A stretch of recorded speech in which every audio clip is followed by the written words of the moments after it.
कल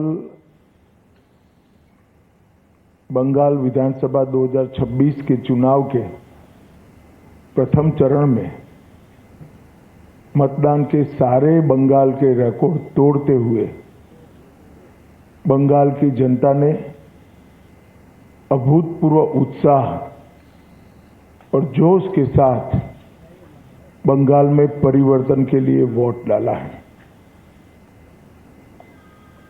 मतदान का जो प्रतिशत सामने आया है वो पूरे देश के लोकतंत्र में मैं सबसे पहले तो प्रथम चरण में वोट डालने वाले सभी बंगाल के मतदाताओं का बहुत बहुत अभिनंदन करना चाहता हूं और धन्यवाद भी करना चाहता हूं कि आप भय से भरोसे की ओर की एक यात्रा को बहुत अच्छे तरीके से शुरू किए हैं और दूसरे चरण के मतदाता भी भय से भरोसे की यात्रा को आगे बढ़ाएंगे। मैं चुनाव आयोग, सभी सीएपीएफ, चुनाव आयोग के सहयोग में लगा हुआ पूरा तंत्र और बंगाल पुलिस को भी हृदयपूर्वक बहुत बहुत अभिनंदन देना चाहता हूं, क्योंकि बंगाल के बहुत लंबे अरसे के बाद एक भी मृत्यु नहीं हुई है। इस प्रकार का ये चुनाव हुआ है जो अपने आप में एक अजूबा है। तो मैं चुनाव आयोग और चुनाव आयोग के तत्वाधान में सभी सुरक्षाकर्मी और सभी तंत्र को हृदयपूर्वक अभिनंदन देना चाहता हूं। हमारे पास जो फीडबैक है उसमें बंगाल की जनता ने अपना भविष्य पहले चरण में ही तय कर लिया। कवि गुरु टैगोर, महान सुभाष चंद्र बोस और खुदीराम बोस की ये भूमि ने विकास को चुना है और नरेंद्र मोदी जी के नेतृत्व में भारत के विकास की जो यात्रा चल रही है उसमें बंगाल के प्रथम चरण के मतदाताओं ने स्पष्ट कर दिया है कि बंगाल भी उसमें जुड़ने जा रहा है। 16 जिलों की 52 सीटों पर 92.98% मत ये निश्चित रूप से बताता है कि दीदी जाने वाली है और भाजपा आने वाली है। भय जाने वाला है और भरोसा आने वाला है।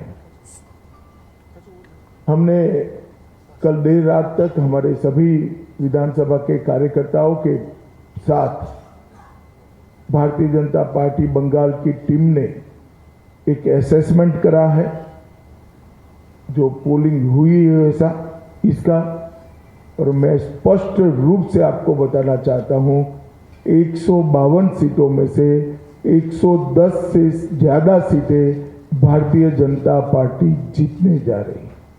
इसका मतलब है कि दूसरे चुनाव चरण को मिलाकर हम प्रचंड बहुमत के साथ बंगाल में शुद्ध रूप से भारतीय जनता पार्टी की सरकार बनाने वाले हैं। मित्रों, मैं थोड़े आंकड़े भी देना चाहता हूं। 16 के चुनाव में 1278 लोग घायल हुए थे, 21 में 1681, 23 के पंचायत में 664 और 24 के आम चुनाव में 761। उसकी तुलना में 30 से कम लोग कल घायल हुए। ये बताता है कि बाय एंड लार्ज चुनाव शांतिपूर्ण तरीके से हुआ है और मृत्यु का आंकड़ा एक भी नहीं है। और ये जो चुनाव बढ़ा है, मतदान बढ़ा है, वो भारतीय जनता पार्टी की सरकार बनाने का, परिवर्तन का मतदान। क्योंकि जिस तरह से प्रधानमंत्री जी और हमारे बाकी नेताओं की रैलियों को प्रतिसाद मिला है, रोड शो को प्रतिसाद मिला है, वो प्रतिसाद कल प्रथम चरण में बैलेट मशीन के अंदर बंद हो गया है। एक बहुत बड़ी आशंका यहाँ व्यक्त की जाती थी कि जन समर्थन तो है मगर पोलिंग स्टेशन पर पहुंचेगा क्या। वो आशंका आज समाप्त हो गई है और मुझे विश्वास है कि दूसरे चरण में और उत्साह के साथ मतदान होगा। अब दूसरे चरण की भी मतदाताओं की जिम्मेदारी है कि यही परिवर्तन के दौर को वो आगे बढ़ाए। बहुत लंबे समय के बाद जब कोई विपक्षी पार्टियां नहीं थी, हमारे देश की आज़ादी के बाद का वो दौर बात कर दीजिए, तो 5 तारीख के बाद अंग, बंग और कलिंग तीनों जगह भारतीय जनता पार्टी का शासन होगा, कमल का शासन होगा। और मैं मानता हूं ये निशानी हमारे पूर्वी भारत के लिए शुभांकर है। नरेंद्र मोदी जी ने 2014 में कहा था कि भारत की दोनों भुजाओं का, भारत माता की दोनों भुजाओं का सम विकास होना चाहिए। पश्चिम के क्षेत्रों में विकास काफी अच्छा हुआ है, कोई न कोई कारण से पूर्व के क्षेत्र पिछड़े हुए हैं। पूरा नॉर्थ ईस्ट, बंगाल, बिहार, उड़ीसा, ये पूरा भारतीय जनता पार्टी का शासन आने के बाद ये जो शुरुआत मोदी जी ने करी है पूर्व के विकास की, पूर्वोदय की, इसकी भी गति तीव्रता के साथ बढ़ेगी। मित्रों, एक बंगाल की मुख्यमंत्री जी अफवाह फैला रही हैं कि बंगाल में अगर भाजपा का शासन आया तो बाहरी लोग शासन करेंगे। मैं दीदी को बताना चाहता हूं, दीदी बंगाल का अगला मुख्यमंत्री बंगाल में ही जन्म लेने वाला, बंगाली मीडियम में पढ़ा लिखा और बंगाली बोलने वाला होगा। इतना ही है कि आपका भतीजा नहीं होगा, वो भारतीय जनता पार्टी का कार्यकर्ता होगा। अगली सरकार बंगाल के ही भारतीय जनता पार्टी के कार्यकर्ता ने बनानी है। भाइयों बहनों, भारतीय जनता पार्टी की सरकार बंगाल में बनने के बहुत बड़े मायने, हमारी सबसे पहली प्रायोरिटी होगी कि बंगाल की महिलाओं को हम सुरक्षा प्रदान करें, उनको भय से मुक्त करें। जिस राज्य की महिला मुख्यमंत्री ये कहती हो कि 7 बजे के बाद महिलाओं को घर से निकलने की जरूरत क्या है, मैं मानता हूं उनको शासन करने का कोई अधिकार नहीं।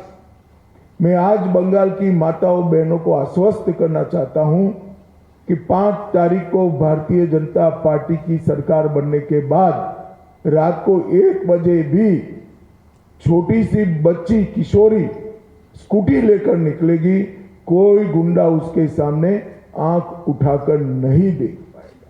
और ये प्रतीकात्मक रूप से हमने आरजी कर की पीड़िता की माताजी को और संदेश खाली की पीड़िता को भी हमने प्रत्याशी बनाया।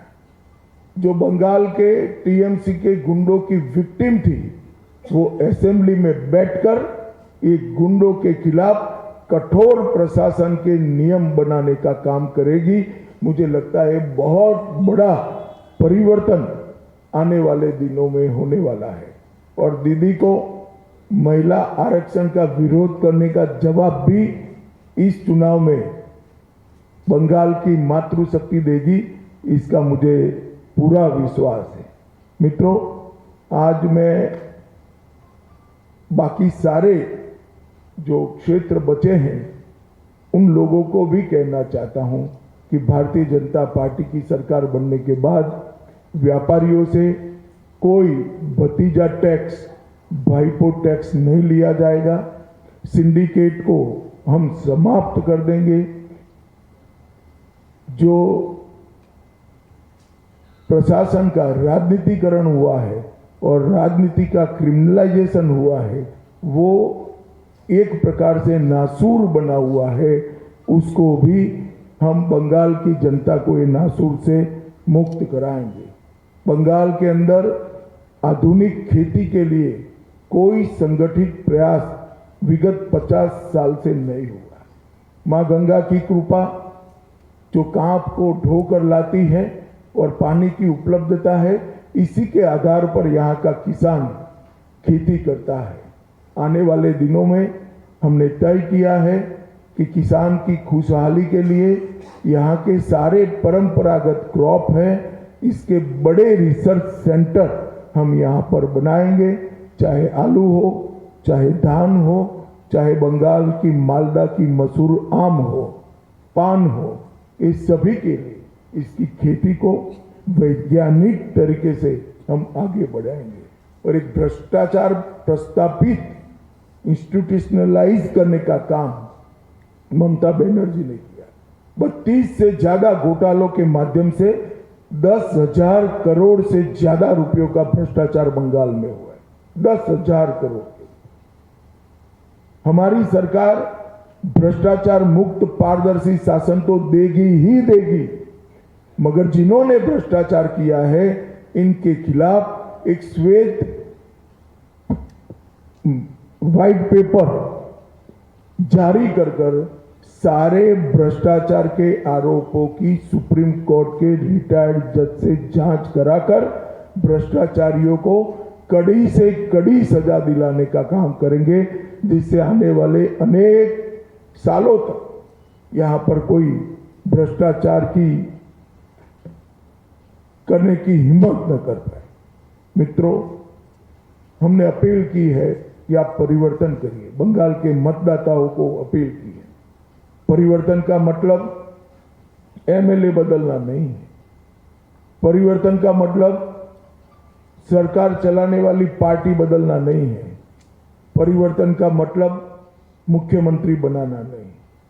परिवर्तन का मतलब है घुसपैठ मुक्त बंगाल बनाना, घुसपैठ न हो ऐसी सीमाएं बनाना, भ्रष्टाचार से मुक्त प्रशासन देना, तुष्टीकरण की राजनीति से बंगाल को पूर्णतया मुक्त कर देना, रंगदारी और सिंडिकेट राज समाप्त करना, विकास की तेज रफ्तार, उद्योगों के लिए लाल जाजम बिछाकर उनका स्वागत और इसके माध्यम से युवाओं के लिए रोजगारी को आगे बढ़ाना, आधुनिक इंफ्रास्ट्रक्चर और इन्वेस्टमेंट दोनों के लिए short term long term policy बनाना और संसाधन जुटाकर इसको जमीन पर उतारना, कानून का राज प्रस्तापित करना, कैडर के राज से बंगाल की जनता को मुक्त करना और प्रशासन